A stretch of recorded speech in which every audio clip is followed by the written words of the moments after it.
Life has always been a challenge.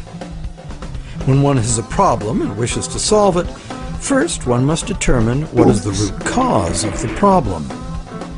Simple problems have simple solutions. Complex problems are, well, more complex.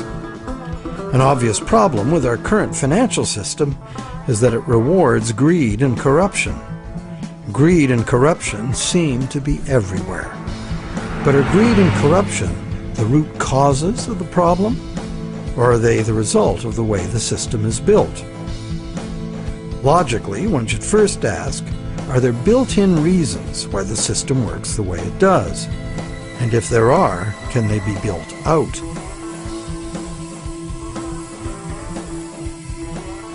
Some say the basic reason the system is unstable and leads inevitably to corruption is the charging of interest.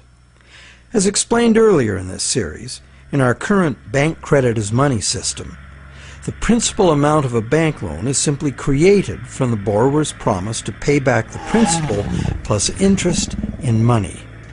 But the money to pay the interest is not created. The obvious but untrue conclusion is that it would therefore be mathematically impossible to pay off all debts. Many who call for money reform call for the abolition of interest as the solution to the problem. But is interest really the problem? Yes, there would be a serious mathematical shortage if all loans were concurrent and had to be paid back in one lump sum. That problem might apply to gangland loans and sometimes to farm loans, but that's not how the banking system works in general. Bank loans usually get paid back in a series of payments over a period of time, and for good reason. Money is both a stock, the amount in existence at any one time, and a flow, the transactions over time that the money is used for. Flow works like this. If I, the rich guy, lend you $1 and that was the only dollar in existence, the stock, could you pay me back $100? Well, if it had to be paid in one lump sum, no.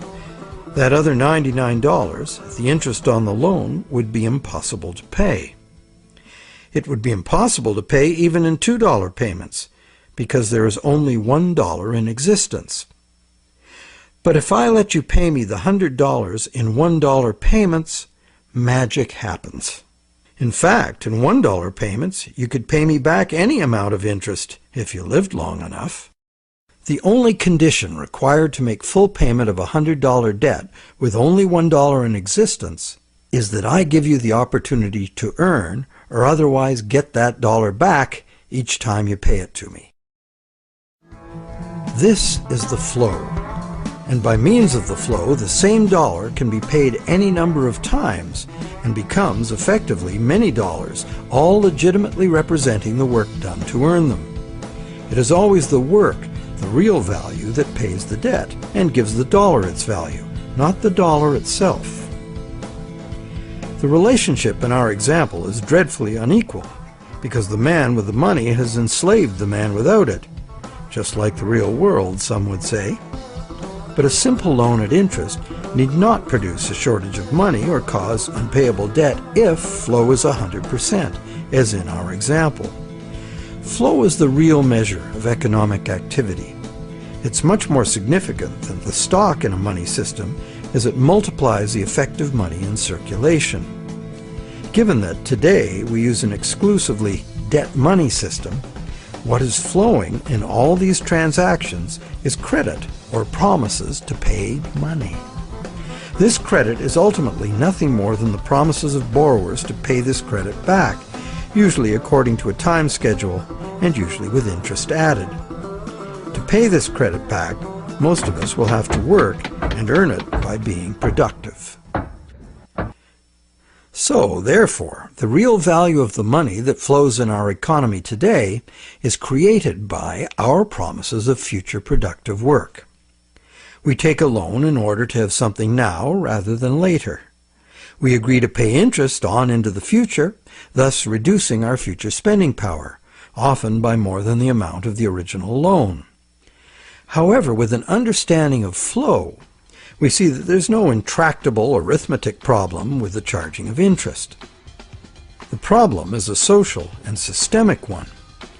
Lenders have neither obligation nor incentive to spend all their interest income so that the borrowers can earn it again and again.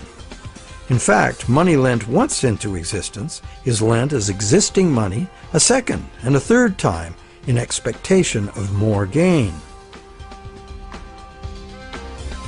The problem is basically one of incomplete recycling. Where money needs to be spent, earned, and used to extinguish the debt that created it, it is instead lent or invested for gain. In other words, money that must be extinguished is, instead, expected to grow forever.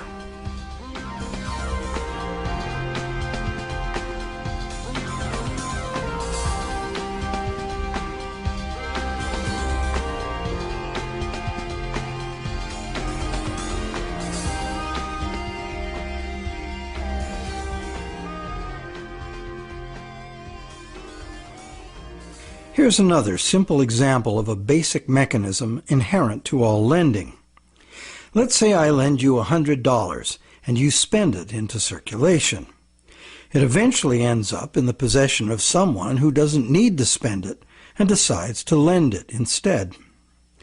Now once again, let's say this is the only $100 in existence, so you have to borrow it from the secondary lender in order to pay off your debt to me.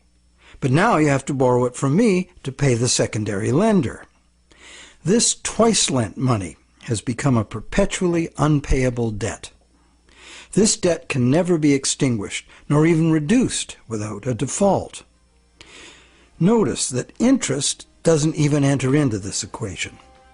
The problem of perpetual debt remains, interest or no. And even if the money itself is of intrinsic value, like gold or silver, or if it is issued by governments as cash, twice-lent money creates perpetual debt exactly the same way.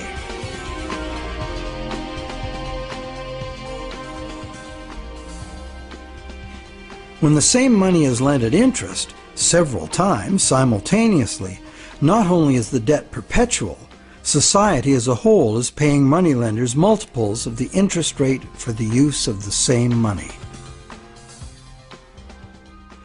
There's an expectation that existing money should increase indefinitely by being lent at interest.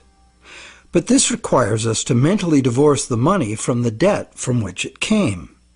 However, the reality is, every dollar created today has a scheduled appointment to be extinguished as a principal payment on the loan that created it. And that's why debt money can't be separated from the debt that created it. It's like a yo-yo spun out into circulation in the economy for a while and then pulled back in at the appointed time. In order for the yo-yo to be free to return, all of the debt money needed to extinguish the debt has to be available to be earned. The flow must be complete. Can't we just pay off these debts with other money? But what would other money be? Today, the amount of physical cash and coin in circulation is very small. Almost all money is bank credit, debt money. So if almost all money comes into existence the same way, then it's valid to picture each debt money dollar as having its own cycle from creation to destruction. So, the question, can we pay off debts with other money? No, there is no other money, as all of it is similarly committed to debt in one form or another.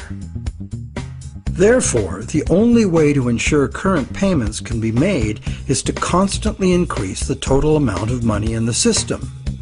But more money in a debt money system means more debt, so the debt hole in reality just deepens.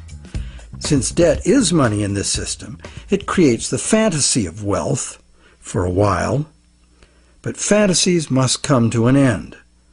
The day of reckoning can be pushed back, but only by passing the debt on to generations yet unborn, which is precisely what we are doing now. Government debt piles up endlessly.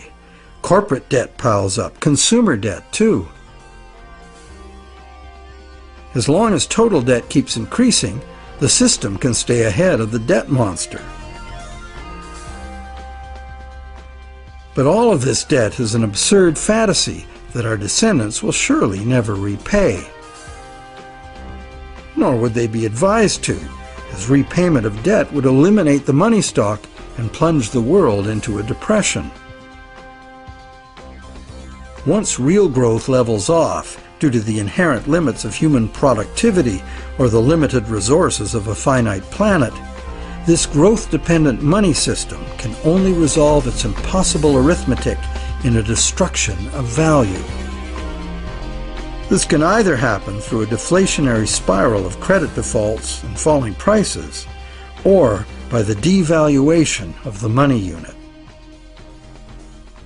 Taken to extremes, either course of events will destroy an economy and even a civilization.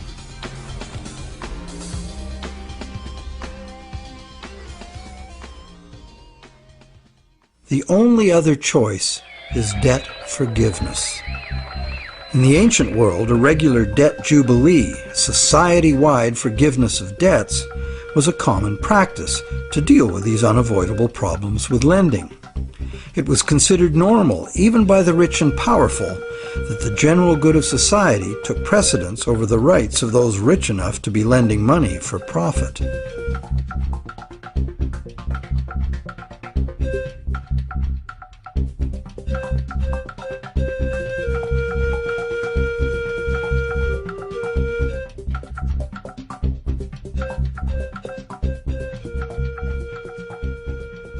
Some say that the money system's problems would be solved if we returned to using gold for money, or silver, or some other limited or hard commodity like oil or energy in general. They argue that this prevents money from being created in excess and backs it with real value. However, it also makes those who actually possess the selected physical substance the only ones with real money. Everyone else would only have a claim on real money. For instance, gold. How would we ever transition back to an honest gold economy with a natural distribution of gold among the population? That's long gone. And why would we want to do that? The gold-based money system is our past. It's how we got to where we are today. Gold is inconvenient. Even more so is a barrel of oil. Therefore, whether gold or oil or kumquats, trade will be carried out in promises.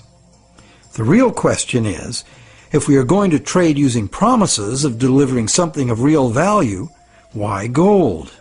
In fact, why any single commodity? At this time in our evolution, doesn't this very old idea of money merit serious re-examination?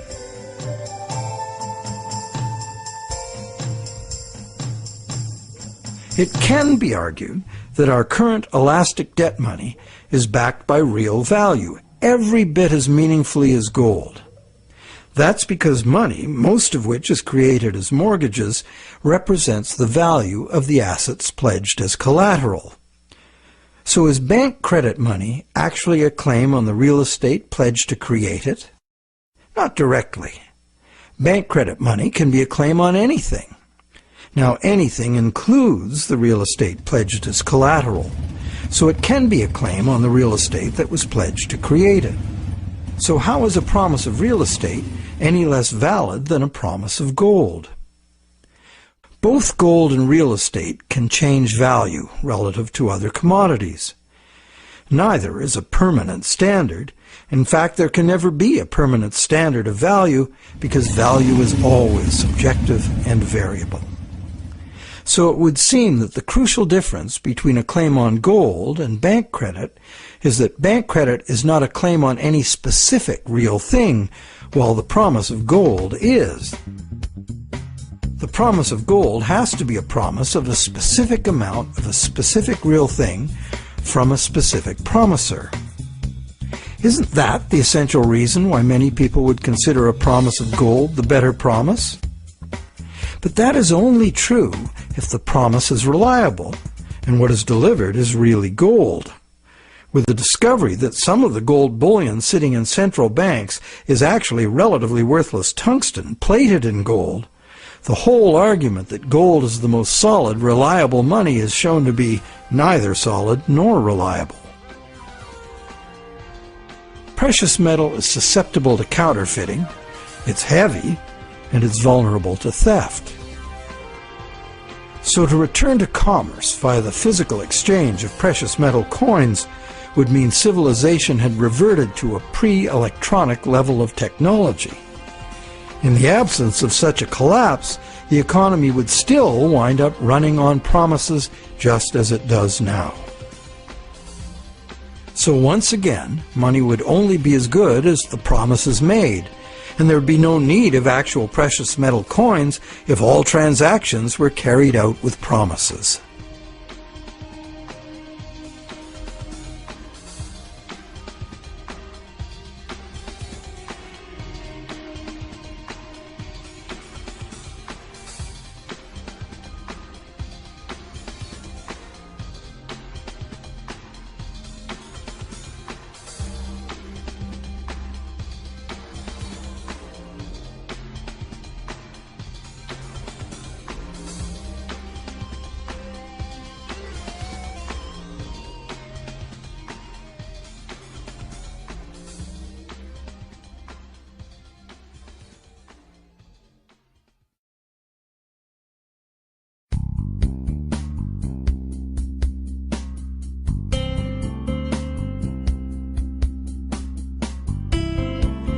The fundamental question is, what does the need for money to enable trade have to do with the amount of some shiny metal there is, or the amount of any single natural resource or commodity, or real estate for that matter? Where is there any meaningful relationship between the functional need for money and any of these things? To answer that question, let's go back in time and find out when money started and why it became what it is today. We know that Stone Age people had money. In the Stone Age, before writing was invented, money had to be a portable object of value, because that was the only technology available. That's why rare shells and stones, from which jewelry could be made, were ideal as money. A rough standard of value for these money objects developed over large areas, enabling extensive networks of indirect trading. This way, people could obtain specialty items not available in their own environment, and look good doing it. The popular concept of jewelry as a store of value has continued to this day. In later agricultural civilizations, cattle were often the standard value objects for large transactions, and salt for small ones. Salt was rare in those days and valuable. Roman soldiers were paid in salt, thus the term salary, meaning payment for services. With the invention of writing, trade in other commodities could be carried out using promises of cattle and salt. The cattle and salt weren't necessarily what was finally delivered. They were just commonly understood units of value in which the real trade goods could be conveniently priced. Written credits were expressed in these two common units, although they represented a variety of real goods and services. This form of money was ideal for local economies, where traders were known to each other and pledges could be collected upon.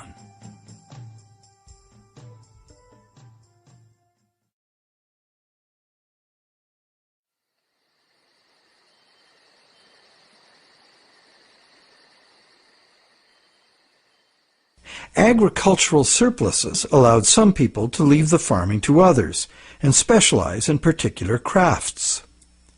This resulted in improved skills and better tools, and that led to further gains in productivity. This specialization of labor required increased trade, as more people opted to produce a single item of enhanced value. They would then need to trade their specialty for the broad spectrum of necessities that past generations had produced for themselves.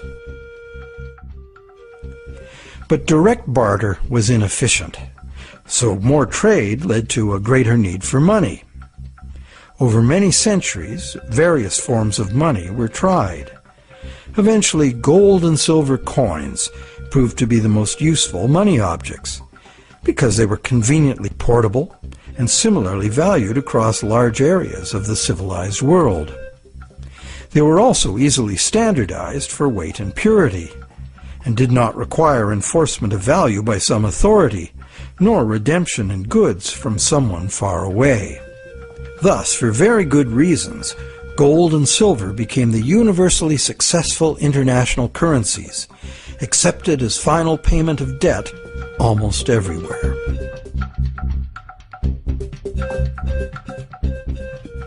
The problem with a system in which money is a standard commodity is that it is most efficient when only one standard commodity is used.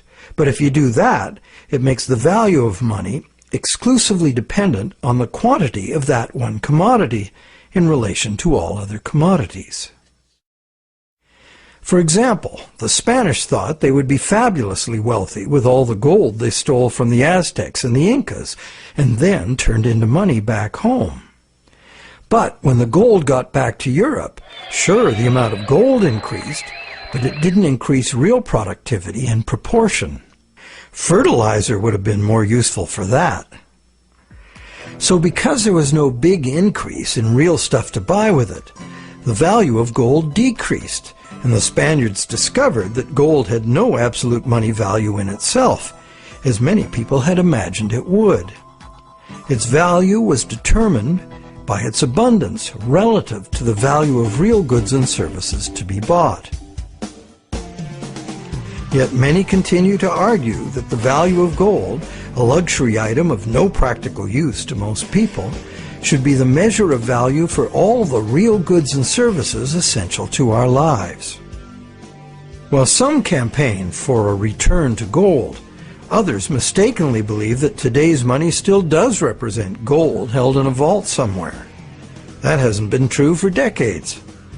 In our current money system, we use national fiat currencies and bank promises to pay in national currencies as the standard commodity instead of gold.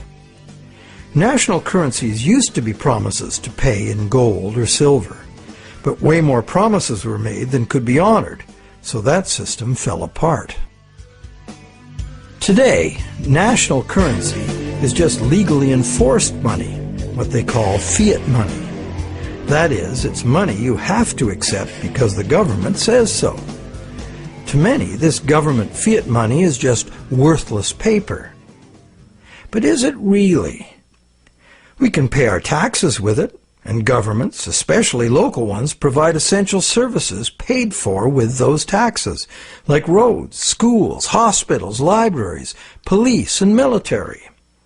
So government fiat money isn't worthless at all. Now, it is true that consumers of government services have no individual free market choice as to what their tax money is spent on and what services they receive. In fact, many taxpayers may not want those services.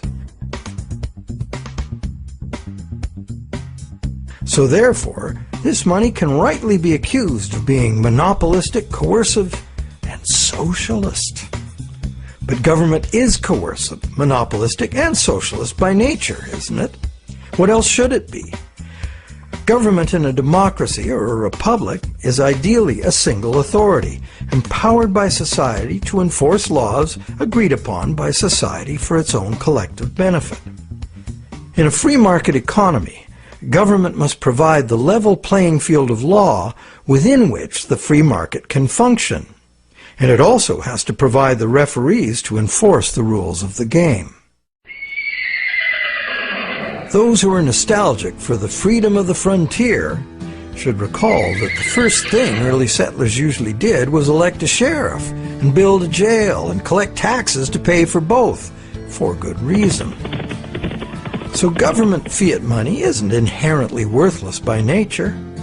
Governments at all levels offer vital services in exchange for it. It only becomes worthless when government creates too much of it, which it often does, and for the worst reasons.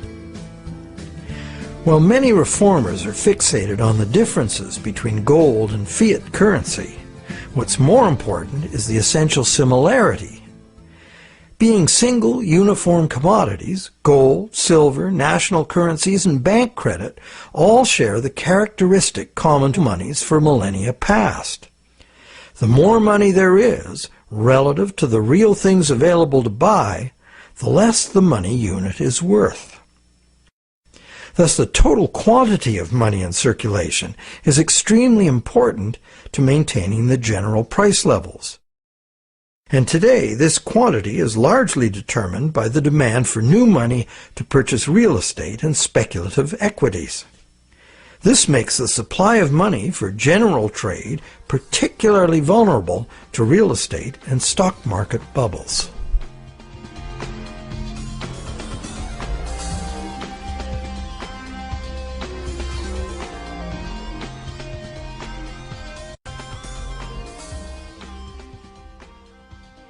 Perhaps the most significant problem with money as a single commodity is its tendency to concentrate wealth. Those who have no money must get it from those who have it to lend. Anyone with extra money can lend it at interest, and if, rather than spending all of the interest, they add any of it to their lending capital, they will accumulate even more money to lend. One reputable study counted all the ways we pay interest, directly on our own debt and indirectly in prices and taxes for corporate and government debt. This was compared to the interest we earn from all sources. This study found that only the richest 10% come out ahead. The next 10% do little better than break even, and the remaining 80% pay more than they receive, the poorest losing out the most. Now, in our current bank credit system, money is created as debt to banks. This debt is required to be repaid to the banks in money, either fiat cash or bank credit. Therefore, the ability of all borrowers to repay depends on the availability of fiat cash or bank credit. The supply of fiat cash is controlled by the nation's central bank, but fiat cash makes up only a very small proportion of money. Usually about 95% of all money is bank credit. And who controls the availability of bank credit? The banks? Well, on the one hand, what the banks can do is constrict the supply of credit any time they want to, with high interest rates or by just not granting loans.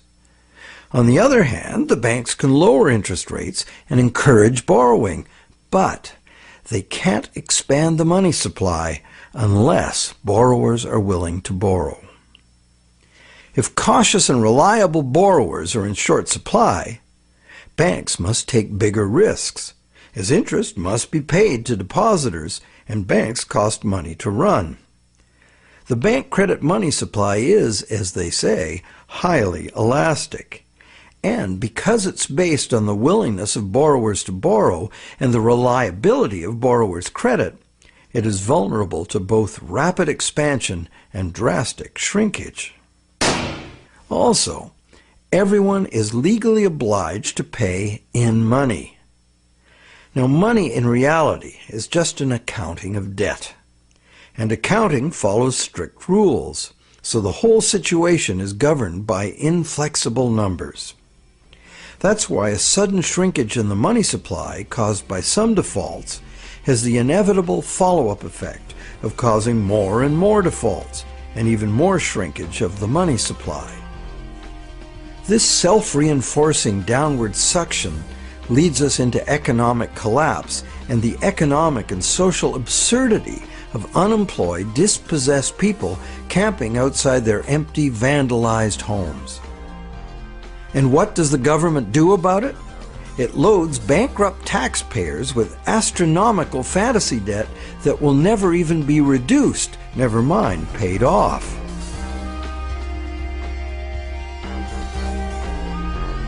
All this is done to fill up the negative balance sheets of the banks with money the banks never had in the first place.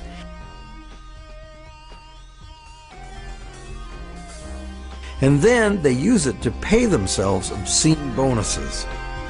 Life is good for those who know how to play the system.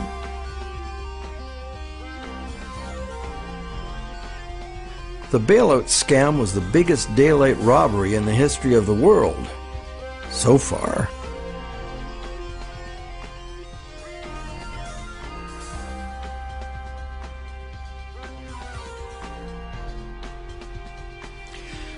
All of these tendencies of the money as commodity system are features of the system itself. The greed and corruption comes in as those who understand the system profitably surf the inevitable waves of boom and bust. Those who understand the system know what's coming and even precipitate it when the time is ripe for them to take advantage of disastrous mass events for their personal and political gain. But it's the structure of the system itself which gives them the opportunity.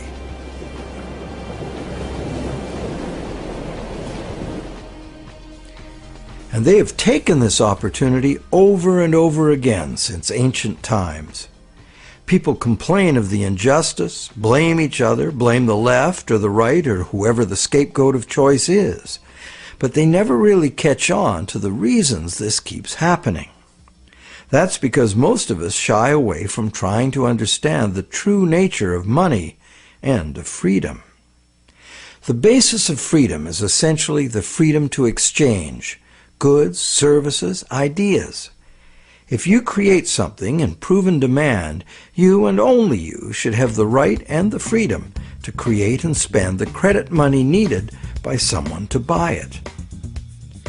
Money as a portable uniform commodity was invented a very long time ago. It was the only choice using the technological means available at that time. But times have changed. So why is this outmoded technology still the prevailing concept we have for money? Could we go beyond money as we've known it? Could there be a new basis, a fresh concept, a design that could more effectively address the real purpose of money in the 21st century?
Awareness of the need for real change in the money system is growing. But what direction to take? What exactly is the problem, and how can it be solved? The safest and only real choice, many people argue, is to return to gold, or a gold standard, because this worked for millennia in the past. But gold itself is impractical for transactions in the modern world. It was impractical centuries ago, which is why the promise to pay gold system developed. And so it is certain that, in practice, transactions would be conducted in promises to pay gold, not gold itself. Thus, the promises to pay gold money will only be as reliable as the promises. So in reality, it isn't the gold that makes the system work, it's the reliability of promises. Would they be reliable promises? Maybe. But what we would be using as money would be like the old goldsmith's promises, made in the knowledge that only rarely does anyone ever ask for real gold. This was the problem with the goldsmith situation. The real gold was seldom claimed, allowing fraudulent promises of gold to be made and used as money. Why would history not repeat itself if all the same elements remained in place?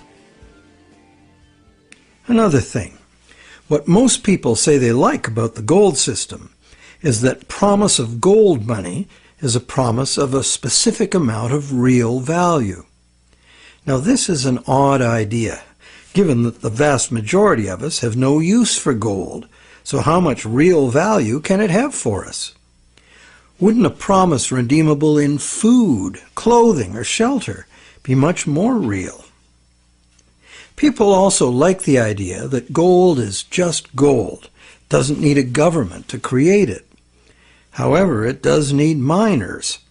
In a gold money system, mining discoveries, jewelry making, industrial use, hoarding, and counterfeit bars of gold-plated tungsten would all influence the money stock. What on earth does any of that have to do with the need for money for trade? Lastly, gold as money is a single uniform commodity, manifesting all the inherent mathematical defects of lending demonstrated in Part 1 of this movie. Being a coin with intrinsic value doesn't make any difference. A lot of gold and silver's appeal comes from a belief in an oversimplified version of history. People assume that coins were invented to standardize the inherent value of the metal they contain. This is true, but right from the beginning, some of the earliest coins were created based on a diametrically opposed idea. This was done because the rulers at that time foresaw the inevitable negative consequences of using limited supplies of precious metals as money. Therefore, they chose to avoid that route. Instead of precious metals, these rulers struck coins of iron or copper and defined their value by decree. What's more, these coins by decree were heated and dipped in vinegar, so the metal they contained would have no intrinsic value. These coins were in fact the original and true fiat money. They were merely tokens of value, money created by law and enforced by the ruler's authority.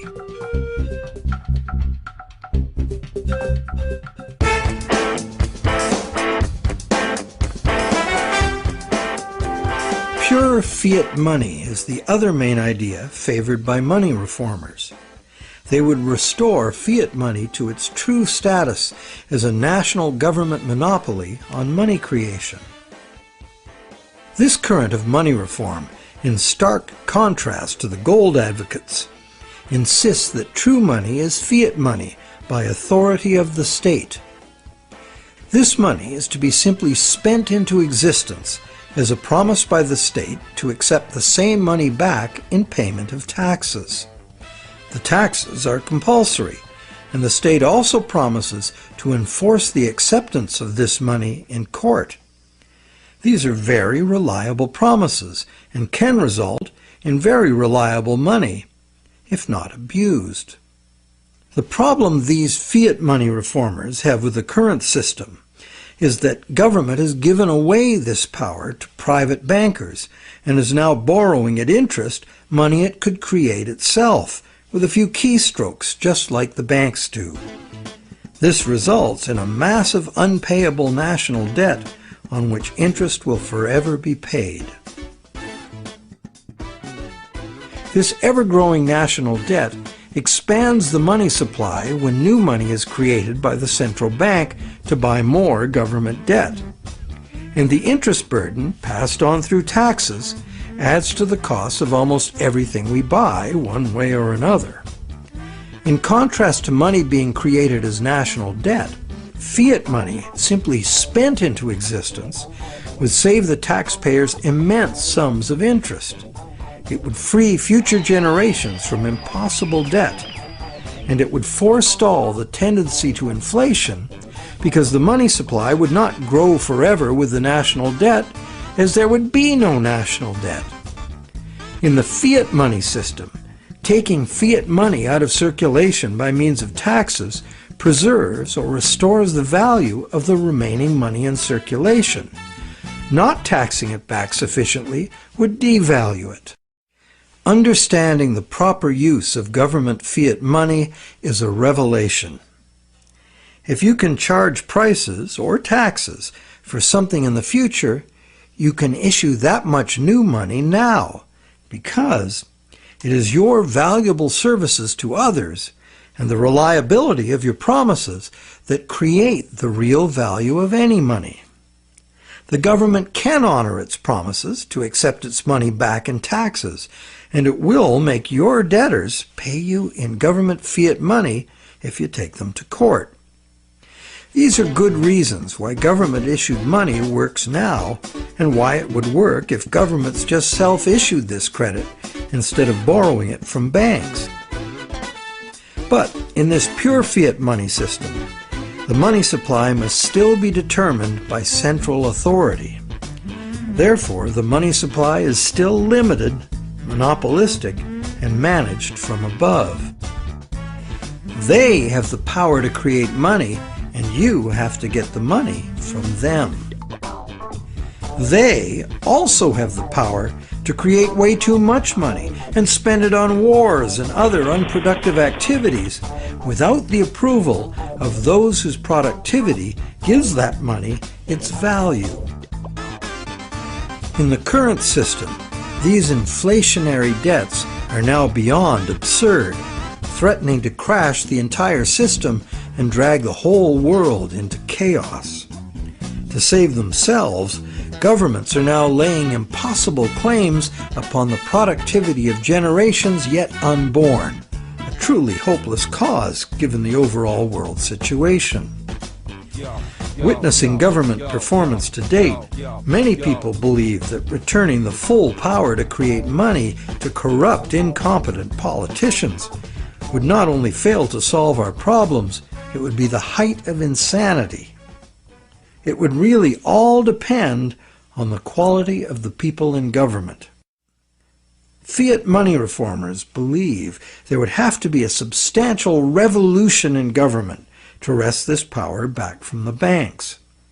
Therefore, they believe it would be reasonable to expect that honest and competent people with a sincere concern for the public good would be in charge. But, good guys or bad, we would still be dependent on some distant someone else to maintain the value of our money. And they would have 1,000 pressures and temptations to enrich themselves by not doing so. And like gold as money, government fiat money is a single uniform commodity, manifesting all the inherent mathematical defects of lending at interest and twice lent money. Once the government creates the fiat money, and it goes into the banking system to be lent at interest, the problems created in the current system will continue as before. So, this pure fiat money idea might be very useful in rescuing governments from their own hopeless financial positions, and it is a limited example of the self-issued credit principle being advocated here. But pure fiat money would not address the root problems inherent in the math of lending, unless the principle were expanded beyond government. Advocates of pure fiat money like to claim it is money created by law, as if it were independent of economics. But if new fiat money were just spent into existence year after year without being removed from circulation as taxes, it would become worthless.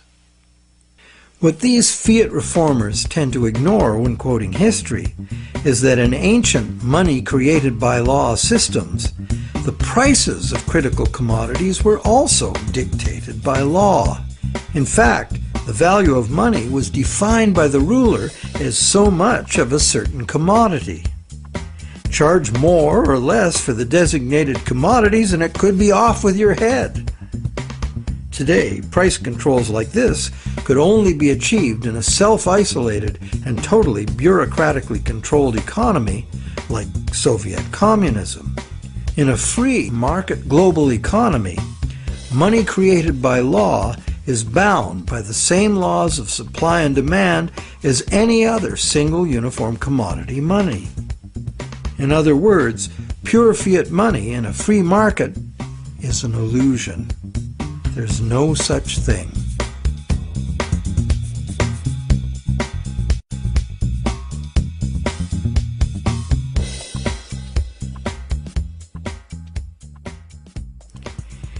In the third stream of money reform are the various types of so-called alternative currencies, all of them based on some concept of money being created as self-issued credit. Many examples of such systems exist today all over the world. Some are very successful business-to-business barter networks, in which businesses create product credit money to use among themselves, independent of banks and government, and usually interest-free. Such systems are tolerated, and in Switzerland the existence of the Weir system is generally credited with stabilizing the banking system by expanding when the conventional system contracts and vice versa. But in the past, when they became too successful, alternative currencies were usually suppressed by the banking system or even outlawed by government. So, active suppression is the most significant external problem. The most common inherent problems with these systems are their limited scope and acceptance, their operating costs, and the unreliability of member credit. What the conventional banking system provides, worldwide reach, affordability, credit checks, and debt enforcement, are the necessary services that are usually inadequate or prohibitively expensive in the alternative systems. Once the small group of idealistic and honest originators are joined by members exhibiting the full range of human behavior, alternative systems discover they must deal with cheaters. Some are deliberate cheaters, others just not too conscientious about their debts. And at the opposite end of the spectrum are the hyper-conscientious people who won't issue credit because they are afraid they won't be able to fulfill it. A self-issued credit system cannot work if the members are afraid of issuing credit. And that is why it makes far more sense that government and essential industries like farming, forestry, mining, manufacturing, and construction should be the main and widely accepted sources of self-issued credit, not vulnerable individuals trading haircuts for pottery. However, we are talking about creating a truly liberated system of exchange.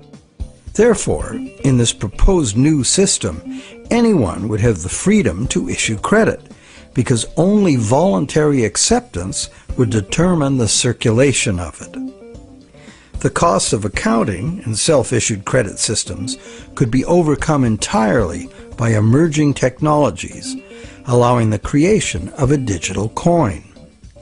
Digital coins could be passed from one owner to another, peer-to-peer, so that no bookkeeping and no third-party involvement, like banks or PayPal, is required. This leaves only the problem of achieving global spread. Thanks to technology again, this could now be achieved at little cost and at the same rate and with the same ease that the existing social networks like Facebook and Twitter have spread. So there is a positive answer to all the questions we have posed in this movie. And there is a solution that has the potential to unite the three seemingly conflicting schools of money reform into one cohesive movement for fundamental monetary change. Because, when examined closely, be it gold, tax receipts, or someone's goods and services, all three schools of money reform are really calling for the same thing: money that is redeemable for something specific from someone specific. Once one comes to that realization, it becomes obvious that self-issued credit for the full range of goods and services in demand would necessarily include gold, silver, and government tax receipts, as these are also things in demand. We just need to look beyond obsolete beliefs to see the heart of the situation. The all-inclusive self-issued credit system, the basis for almost all so-called alternative currencies, could contain within it both the precious metal and the payable for tax models of money without any contradiction.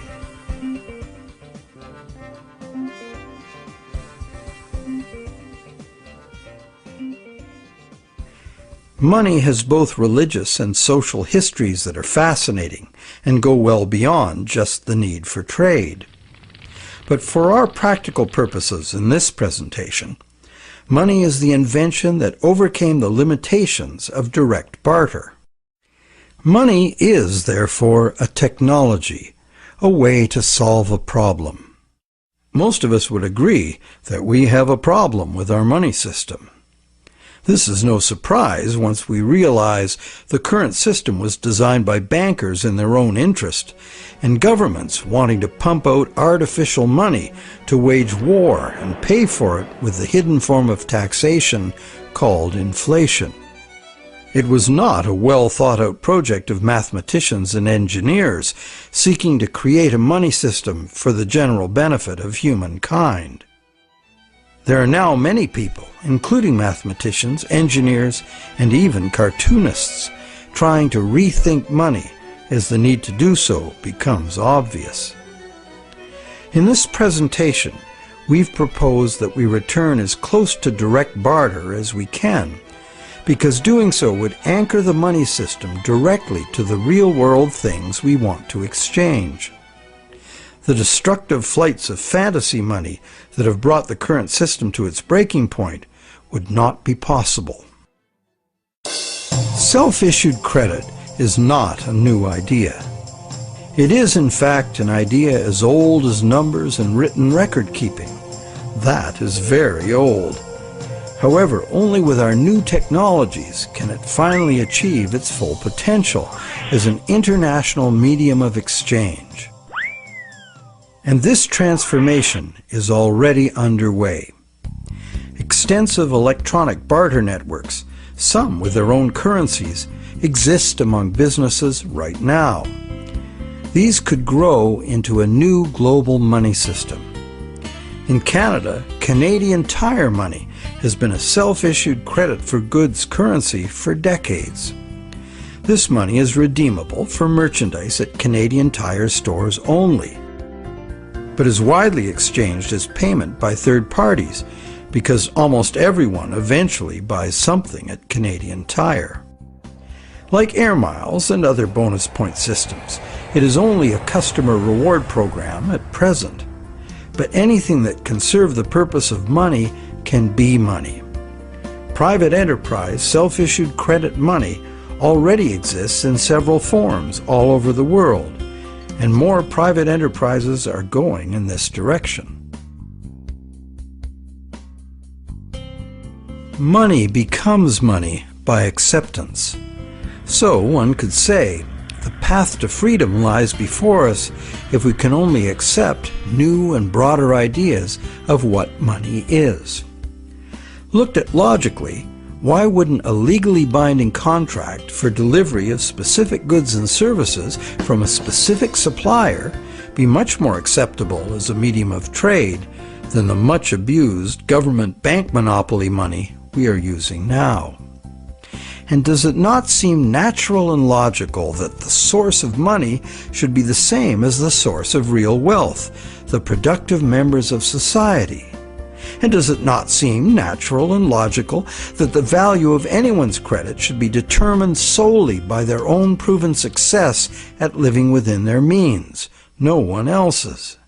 And does it not seem natural and logical that the value of what we have earned with our work and